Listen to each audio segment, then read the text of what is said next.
Alors, comment on a eu l'idée d'éditer ce premier baromètre des investissements publicitaires sur Internet? En fait, lorsqu'on est allé voir les annonceurs et les agences, ils nous demandaient toujours une analyse concurrentielle de leurs concurrents. Ils nous disaient: combien, à votre avis, dépense mon concurrent sur Internet? Et nous, on voulait arriver à une réponse scientifique, chiffrée, bien précise. Donc on a eu l'idée d'élaborer ce baromètre des investissements publicitaires des sites tunisiens qui va nous donner une idée sur les investissements publicitaires par secteur et par marque. Notre méthodologie a été simple en fait. On a pris le top 20 des sites les plus visités en Tunisie et on a traqué les investissements publicitaires dans ces sites par format et par période. Et de là, on a eu une analyse sectorielle des différents IP publicitaires tunisiens. Le baromètre Naxos est destiné aussi bien pour les agences, médias et les annonceurs, mais aussi pour les sites web tunisiens. Alors, pour les agences et les annonceurs, ça leur permet d'avoir une vue d'ensemble sur les investissements publicitaires par secteur. Ça leur permet aussi d'avoir une analyse des IP investis par les concurrents. Et du coup, d'ajuster ou de revoir leur stratégie d'achat d'espace. Je vais vous donner un exemple.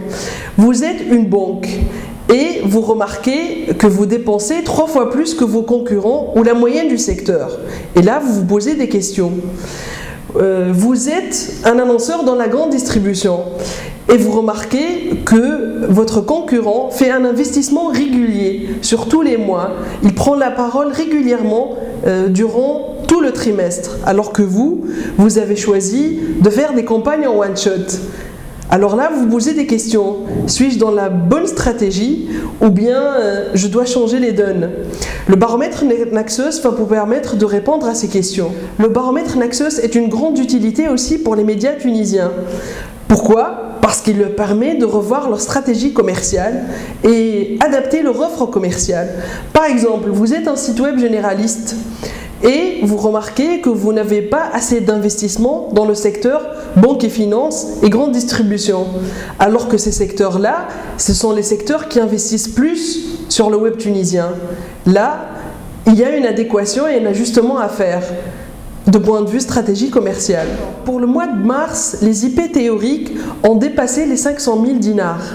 Et on trouve le secteur des télécoms et Internet, leader, suivi par le secteur de la grande distribution, suivi en top 3, en 3e position, par le secteur banque et finance.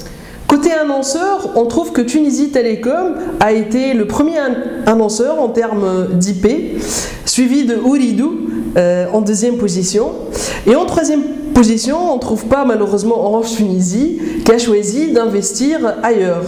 En 3e position, par contre, on trouve une marque de la grande distribution, à savoir Monoprix. Côté site tunisien, on peut aussi vous donner un aperçu.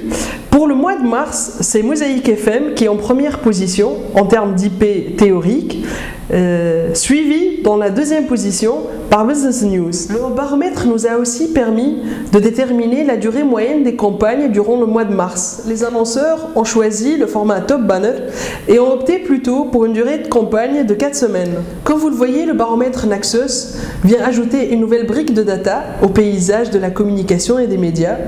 C'est un outil de veille et d'analyse évolutif.